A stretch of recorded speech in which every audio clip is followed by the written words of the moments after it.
Assalamualaikum warahmatullahi taala wabarakatuh.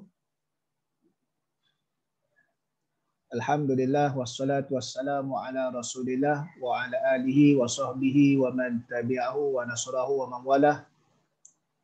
Rabbi shrah li sadri wa yassir li amri wahlul 'uqdatam min lisani yafqahu qawli.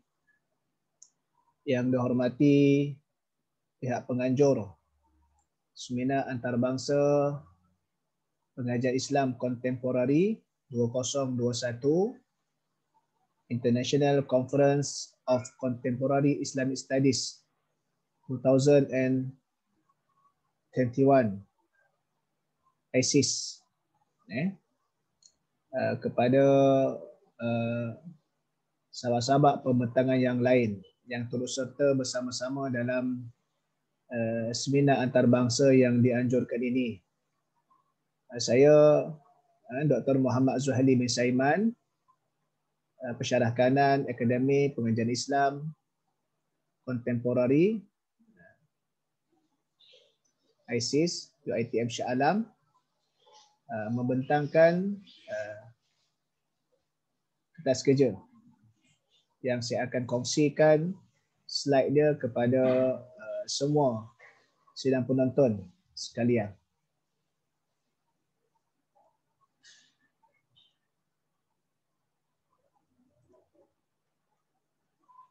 Kertas kerja yang saya sertai dalam seminar antarabangsa ini, iaitulah tajuk kajiannya Rebat Pembiayaan dalam Keseimbangan, Kadar Fleksibiliti Keuntungan Jualan Bertangguh.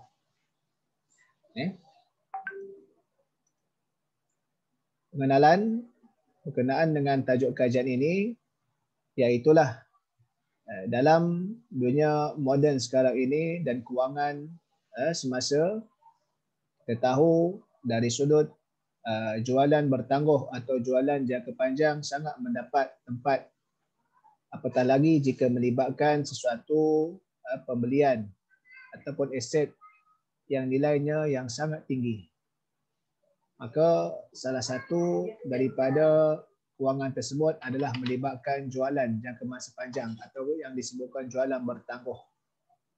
Maka dalam proses kewangan ini, dalam operasi pihak perbankan Islam, sistem kewangan Islam yang ada dalam negara kita akan mengenakan contracted profit rate, kadar keuntungan ceiling, dalam menetapkan harga jualan bertangguh mengikut suatu tempoh berdasarkan kiraan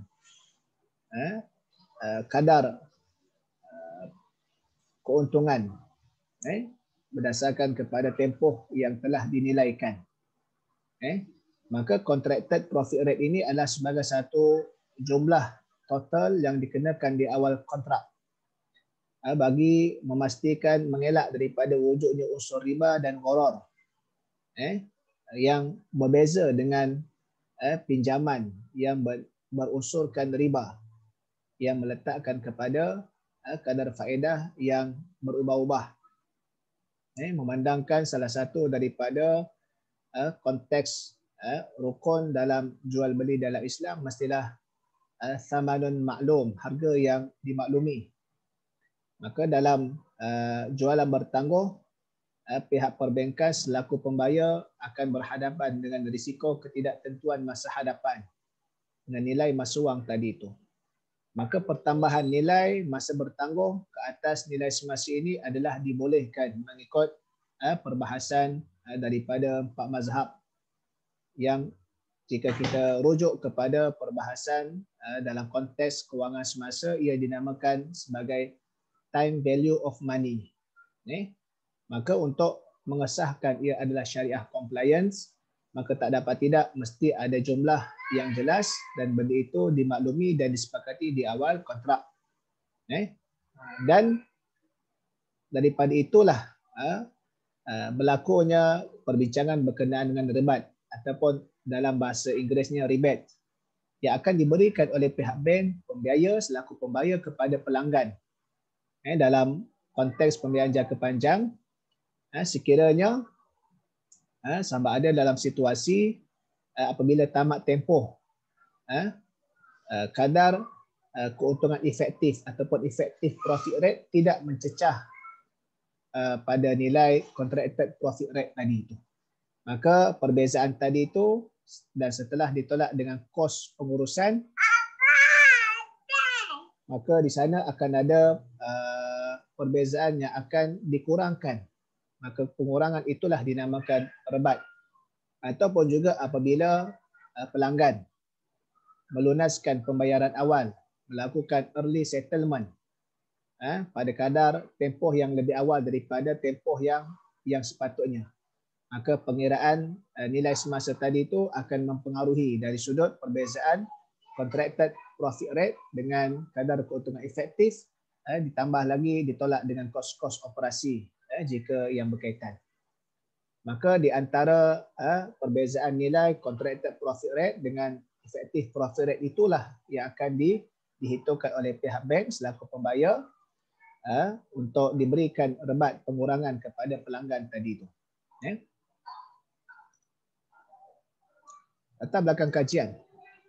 Bila kita bincang berkenaan dengan rebat, maka rebat ini kita boleh lihat ada dari sudut pada fiqh muamalatnya dia berbeza implikasi dia. Kerana ada pandangan yang mengatakan rebat ini diambil daripada maksud justifikasi ibrak. Dan ibrak tadi itu memberikan justifikasi sama ada tamlik, serah pemilikan ataupun isqat, pengguguran hak tadi itu.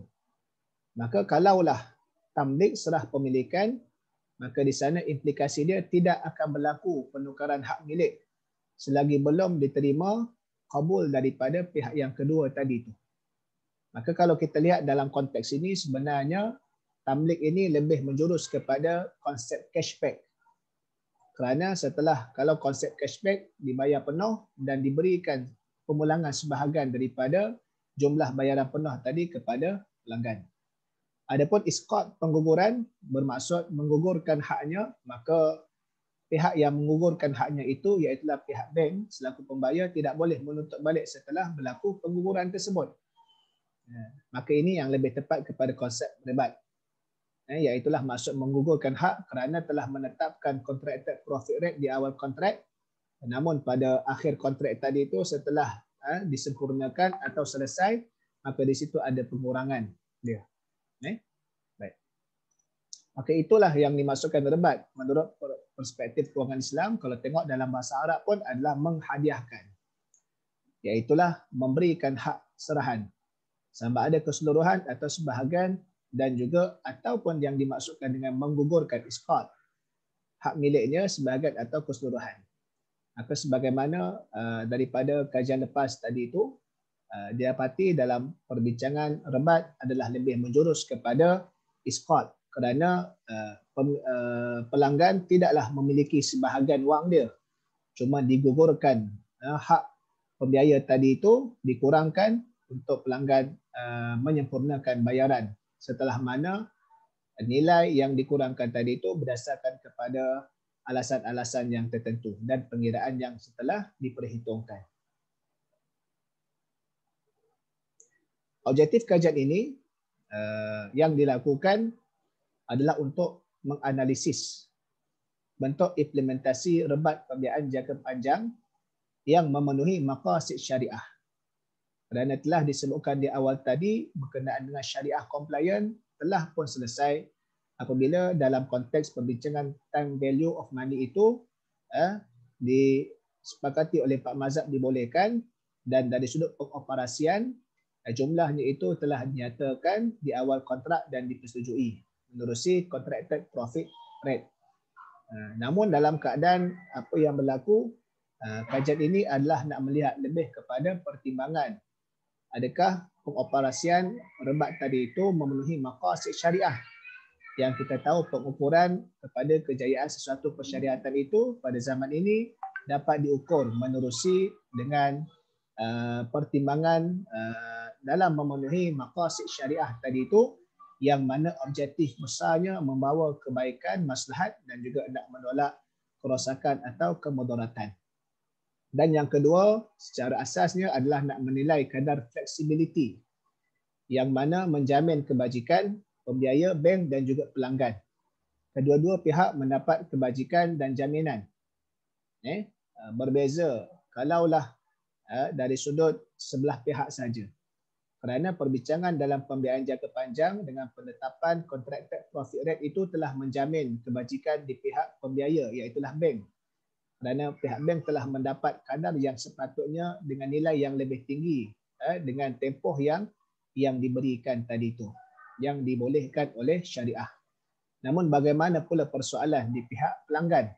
Sekiranya tidak diberikan rebat ataupun rebat itu tidak dimasukkan di dalam perjanjian sebagai perjanjian yang mengikat dua pihak bilateral yang menjadi satu kemestian. Maka kalau rebat itu hanya bersifat budi bicara, maka di situ jaminan dari sudut pihak pelanggan masih lagi kabur. Maka memerlukan kepada kita menilai balik supaya flexibility yang berlaku tadi itu, ketetapan harga di awal kontrak dan juga perubahan tadi itu supaya memenuhi dan menjamin kebajikan di pihak pembiaya, bank dan juga pelanggan tadi. Okay. Metodologi kajian yang digunakan dalam kertas kerja ini iaitulah mereka bentuk kualitatif deskriptif dengan menggunakan kaedah analisis kandungan dan kajian perpustakaan.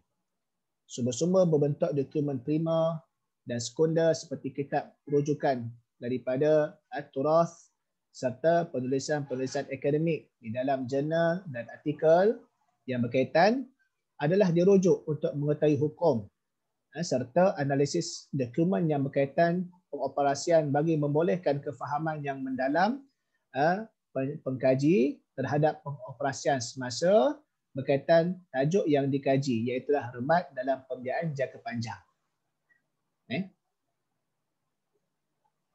Penyataan masalah.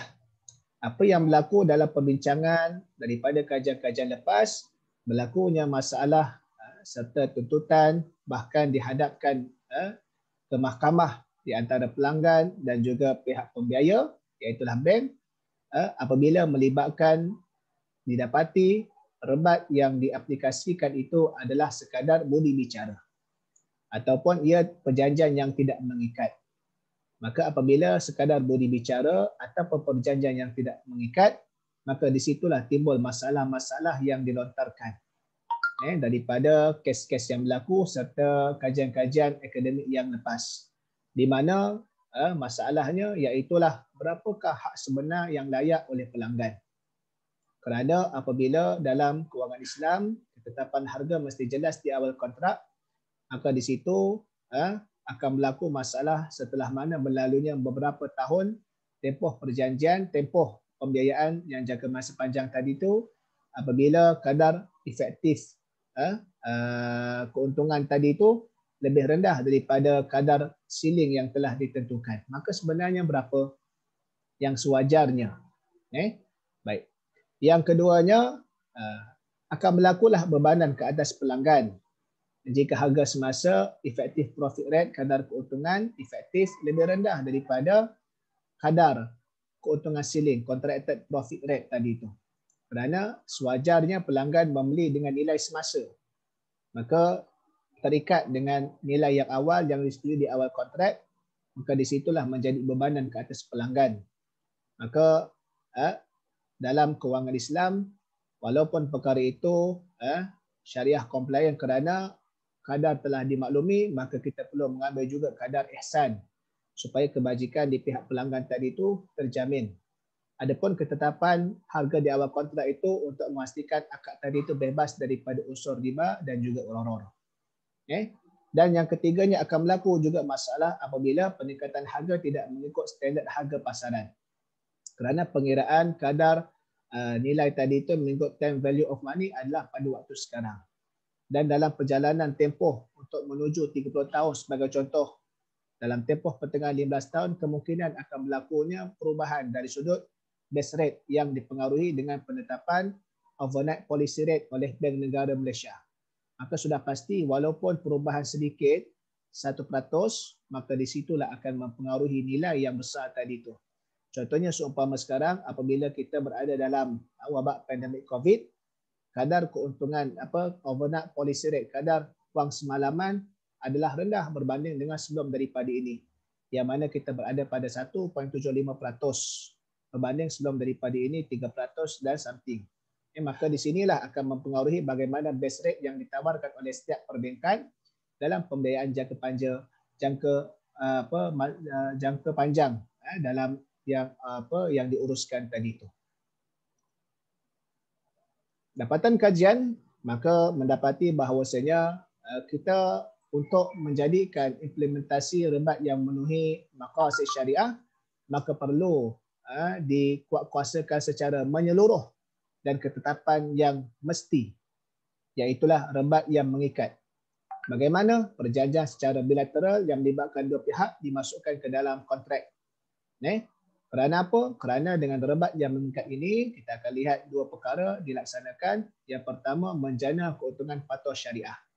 Ia tetap menjadi alternatif kepada pertambahan yang mana berbentuk riba tanpa polemik. Dia menjadi alternatif kerana dalam pinjaman jangka masa panjang oleh pihak perbankan konvensional adalah berdasarkan interest rate, kaedah faedah semata-mata.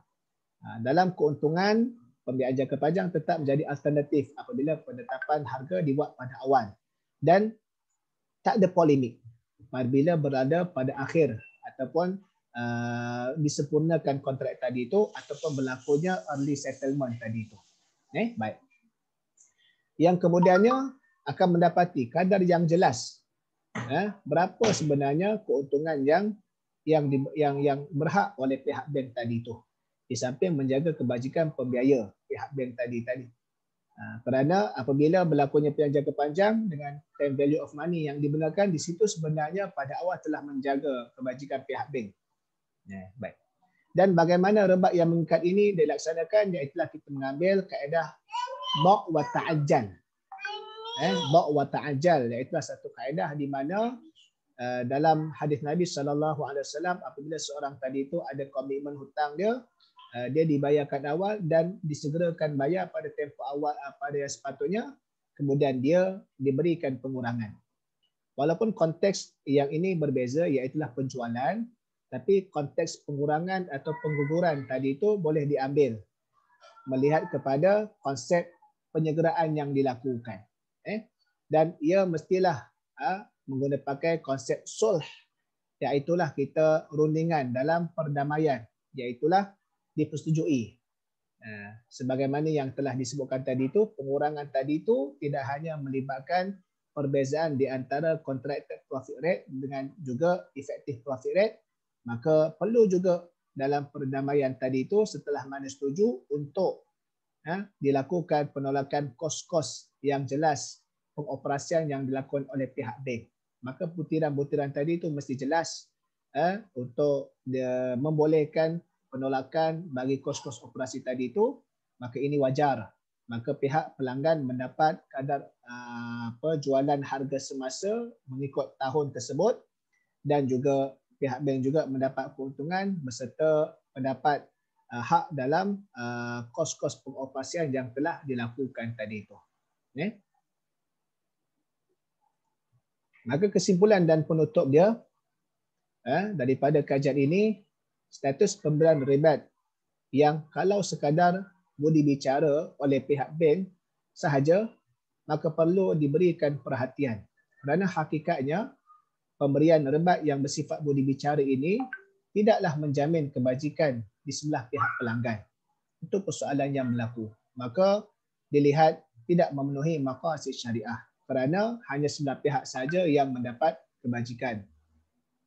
Yang keduanya, pekaji lebih mencenderung kepada pendapat dalam perbahasan yang dikaji kepada pendapat yang mengharuskan pemberian ribat yang diaplikasikan mengikut kaedah ba' wa ta'ajjal. Apatah lagi sebagaimana yang telah dituliskan, dibentangkan dalam slide sebelum ini dalam mesyuarat Suruhanjaya Sekuriti Malaysia, Majlis Penasihat Syariah mengharuskan kaedah penggunaan ba' wa ta'ajjal dalam kewangan. Yang ketiganya, pemberian ribat yang bersifat mengikat akan menjadikan nilai pembiayaan lebih fleksibel.